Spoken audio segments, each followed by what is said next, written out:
C'est un cuvier qui avait été fondé par les Compagnons de France. Là, il est fondé chez vous. Et il fondait carrément chez vous. Donc nous, on l'avait dans notre propriété. C'était personnel. C'est chez nous. Alors c'était le fameux linge sale qu'on l'avait en famille. Et alors là, on faisait chauffer l'eau là-dedans, on versait, on mettait d'abord de la cendre. C'est expliqué là tout ça. Oui. Hein. Ils mettaient des sarments, de la cendre, tout ça, les draps et tout ça, et ils mettaient de l'eau bouillante. Et quand c'était normalement bien lavé, l'eau devait bouillir en sortant. Les draps, c'est même le drap là. C'est le nom de jeune fille de notre grand-mère. Ouais. Touché, c'est du solide. C'est du tissé, et je sais même pas, ils étaient tisserands, alors je sais même pas si ça n'avait pas été... Tout est vraiment d'époque. Hein.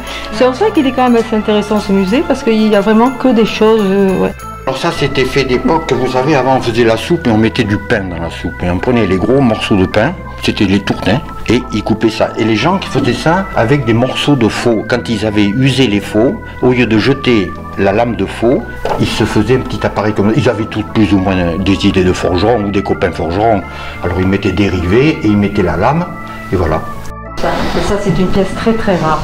C'est un mouchoir de réserviste de 1880. On donnait ça à chaque soldat. Il y a ceux qui savaient lire, il n'y a pas de problème. Et ceux qui ne savaient pas lire, il y avait les images pour leur indiquer voilà, les devoirs du soldat. Voilà.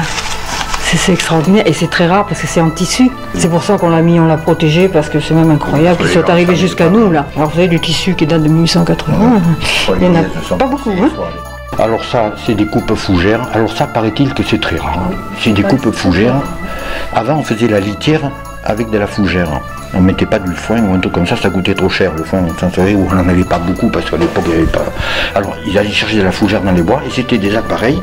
Et, alors, la force, parce que ça fait du poids. Et ils coupaient les fougères avec ça et puis ils faisaient la litière avec ça. Mais à l'époque, les gens ne regardaient pas la peine du travail. Maintenant, vous avez des fauchons. Mais avant, c'était du bois, c'était solide, c'était lourd. Peut-être que ce principe-là était plus simple. S'il avait inventé les vieux, de toute façon, c'est qu'ils avaient trouvé une solution. Ça, c'est un truc, c'est un article spécial. Ça servait pour les personnes, pendant la guerre, qui n'avaient pas de tabac. Ils mettaient les feuilles de tabac là-dedans, ils tournaient. Alors ça faisait avancer là, et au fur et à mesure, cette lame-là coupait le tabac en petits morceaux. Ça faisait comme du tabac qu'on achète en poche, carrément. Et ils se faisaient leur tabac eux-mêmes. Alors il paraît que c'était une machine qui était interdite. Elle est interdite, oui.